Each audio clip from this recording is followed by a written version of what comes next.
Johannes, good to see you. Let's start with Borja. Where are we on that situation? Have you sort of received any more clarity about that investigation as of yet? No, we are aware that there will probably be a charge at some point. We haven't received anything, but we have some time to find out how we will possibly respond to that. So that's where we are. Is your expectation still that he will be available for the game tomorrow? Yeah, it is. And have you had I think you said you were going to speak to him and hopefully get a sort of a view of the incident, of those things taking place? And is there anything you can tell us? I spoke to him, and we spoke to him just to have some clarification. I think for the minute it just stays between Borja and me and Ben, and then of course we're waiting for the FA to give us some kind of an indication of when we can expect that charge and how it will look like and how we can respond to that. So I promise to open up when we know exactly what it is that we are dealing with here and how we're going to deal with it. Yeah, and in terms of the situation with him at the moment, is there a risk that it could be a distraction for tomorrow? Do you have to try and prevent that or avoid that? Is that one that he needs to deal with personally? He knew also before the QPR game the other day, so I don't think it's a distraction. But I think it is.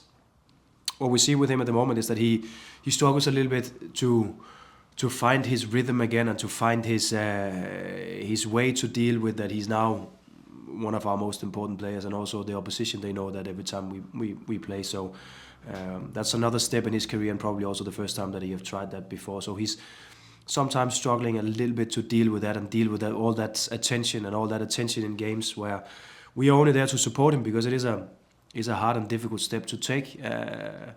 But we need him to be as good for us as possible. So yeah, we do what we can. And in terms of the rest of your squad, fitness-wise, is there sort of any fresh concerns heading into tomorrow? No concerns. Wilungi is still out and haven't been with the team these days here, so that's the same. Brad Hill's the same, is also ill and not feeling well, and has not been with the team the last couple of days. I think that's it. In terms of Josh Sargent, are we still talking Coventry? Is he still on track for that sort of setback? Do you think it'll be a little bit longer? Yeah, I think just a little bit longer. I think if everything goes well, then I think we can expect him to be part of the training starting next week, and then we nice and easy integrate him with the squad, and then we see how that goes, and then when we have a couple of trainings with him being a part of the team, then we know exactly when we can expect to put him on. And to begin with, he will probably be from the bench, and then after doing that a couple of times, he can be a starter for us. But I think if everything goes well, I think it's realistic to expect that he will be a part of training starting next week. And Gabe Forsyth as well, is he sort of any closer to getting back? Yeah, probably later next week. I think if we can give him minutes, I think that's the plan for now, that he could potentially play some minutes against Brighton in the FA Cup.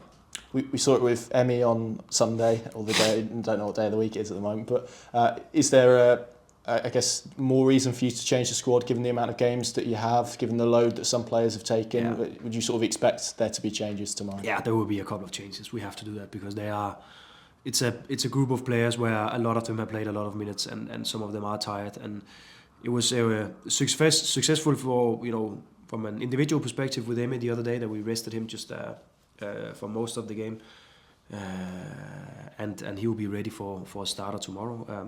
But some of the others, we need to take care of them, because it's not only the game tomorrow, it's also the game again on Saturday, where it's only about recovery these days. So we need to be careful, and we need to plan well, because we cannot go with the same squad for all these games. But I guess the positive side of that is you've got options back now, and you've got, and obviously Kenny comes back into that midfield mix. You've got a few defensively, so that helps. Yeah, it makes a huge difference for us that we have options, and we can also change both in the game but also before the game. We know Luton is a kind of a different team than QPR. Tend to go even more man to man, especially on our goal kicks, and especially in their high pressing. So we look at that and try to find the players that is best suited for that. Can I ask you about Christian Fashnacht? Obviously his departure has been confirmed today, and obviously it doesn't take place until the 15th of January, but can you just sort of explain a little bit about why the club came to that conclusion to let him go and take that opportunity to return to young boys? Yeah, I think first of all, no matter what, we had to take a decision with him at some point to find out whether he should continue here in this club or find something new, and before this summer. Then unfortunately for him and for us, he was not really a part of preseason because of the injuries. He's had several injuries also here, in season. So it's been difficult for us and for him to be integrated with the squad, and also, honestly, for me to see what he can actually add to the squad, because it's not a lot he's been with the team. That's unfortunate for everyone. And then, of course, because of his age, because of his profile, he's maybe not the perfect fit for our strategy and the way that we want to go forward. So when that option came on the table, and he had that option to go back to young boys, and it's a good contract for him, and he gets security for the next 2-3 years. I think we have to respect that, and I think also he wanted to accept that offer and to go back. So I think, based on all this, I think it's a good solution for everyone. Yeah, I was going to ask you about the strategy element, which you've kind of answered there, and I guess it does show where you guys are moving to, isn't it, in terms of wanting a bit more of a younger squad and players that you can develop. It is, and unfortunately for him, because we still give the experienced guys a chance, and we're gonna need a lot of them, also in the future, also next season, because we not only build a team with only 20-year-old players. We need to have that spine down the team with experienced players that are ready to compete in the league and knows exactly what it is to compete in this league. So we will be in the market also for experienced players. It's not only young players that we're about to bring in, and we also give the chance to the guys we have in the building already now. But at some point we need to take a decision, and also with Fassi, knowing that he could get a good contract back home in Switzerland that will secure him for the next 2-3 years. I think it was a good solution. Yeah, I think you've spoken about those wide areas already in terms of the knock-ons for January and the potential to bring in potential recruits. I mean, at this stage, on the eve of that window starting, are you in a position where you think you'll be able to hit the ground relatively quickly in terms of incomings? Is it one that you think will take a little bit longer? These things are always hard to say. You never know. We have planned something, and we are ready to react if something should happen with some of our players. But we also there ready to execute on some players from outside that we think will fit the strategy and the team and the way that we play and the culture that we have here. So we are about to be ready with that, and then of course it's down to us and a player and a club and agents and all parts involved to find an agreement. And sometimes it goes fast, and sometimes it takes a little bit longer. We just have to stay patient. But of course, we hope that it's something we can solve quickly, so they can go directly in and perform for the team and with the team. But it's also, like I've said so many times, it's more important that we are patient and we get the right fit for the club and for the team. Yeah, and I guess Christian's departure opens up a position on that right side, which again I know we've spoken about a lot, but just to reiterate, that's a position that you guys feel like you would like a recruit in potentially if an opportunity arose. Yeah, I think it's fair to say that we need a little bit more threat up front. I think we need probably different types of players. I think we maybe need a player that's really good at running in behind. We have some good dribblers. We have some good individual 1v1 players. We have some good players in doing combinations, but I think we need that type that can stay on the last line and be a threat in behind and always be an option for us to go in behind. So I think it's fair to say that we look again for different types of players to cover the positions up front, whether that's on the right side or left side or down the middle. I think it can be all of them, and if we find a player that can cover more positions, that will be even better for us. So we are in that market, but we also still looking at the squad, still looking at the whole team, still looking at what would be best for us, because it is a moment now of the season where, let's say, we can find a younger player and integrate him the next 6 months so he can be ready from summer. That will also be ideal in some areas of the pitch. So we're looking at. I'm close to send out a guarantee that something will happen. Good to know. In terms of Millwall, that felt like quite a frustrating afternoon. Now you've sort of had time to maybe take the emotion out of it and reflect on it a little bit. QPR, right? QPR, that's it. Sorry, yes, that time of year. QPR.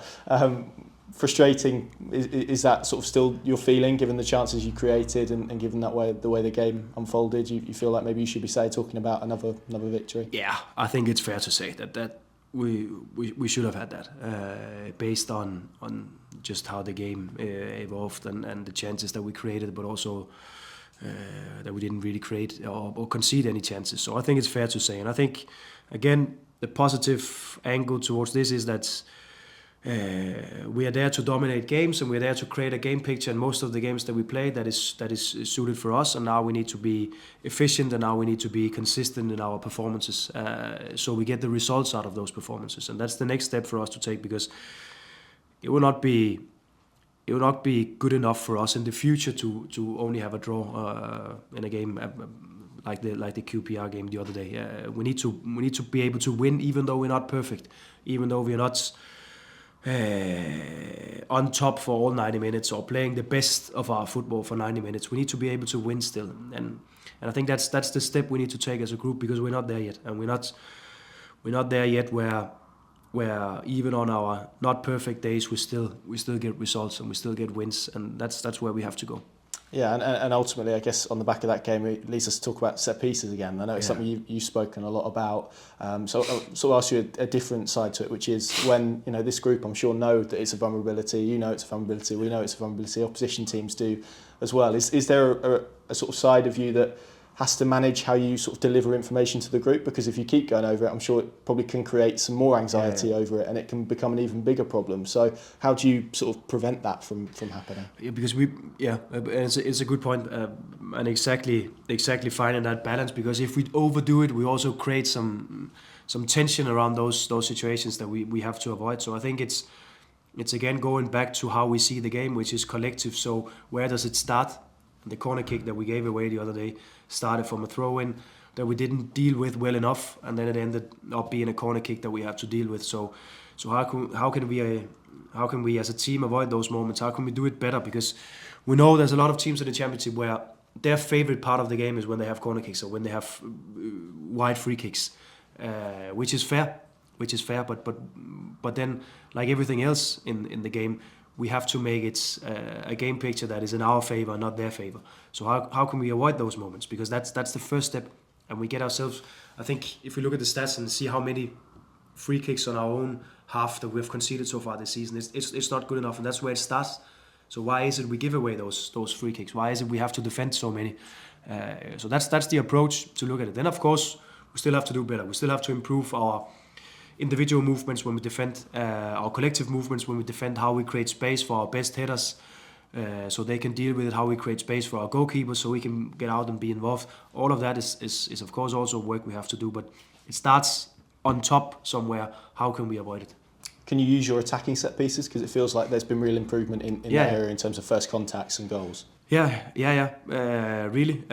So it's not because those guys out there are not working with it and they're fully engaged. So it's again, like everything else, it's just, first of all, we look at the structure. If we feel that's okay, that's all right, that's how we want to have it, then it's more down to the individual movements that we can train and that we can focus on. Because I think also when watching back the game and the goal against QPR, there's a lot of individual stuff in it where we have to deal with it better. I think when I look at it again, we can talk about different approaches, different structures to deal with a set piece like that. But I think individually we also have to do better, because it should never be a goal. And I think that's been the factor when we have looked at some of the other goals as well, where there's also some individual stuff where we can be more aggressive, we can be more intense, we can move a little bit earlier to defend the space. But that's also training, and that's also down to us to make it clear to the players how they deal with it.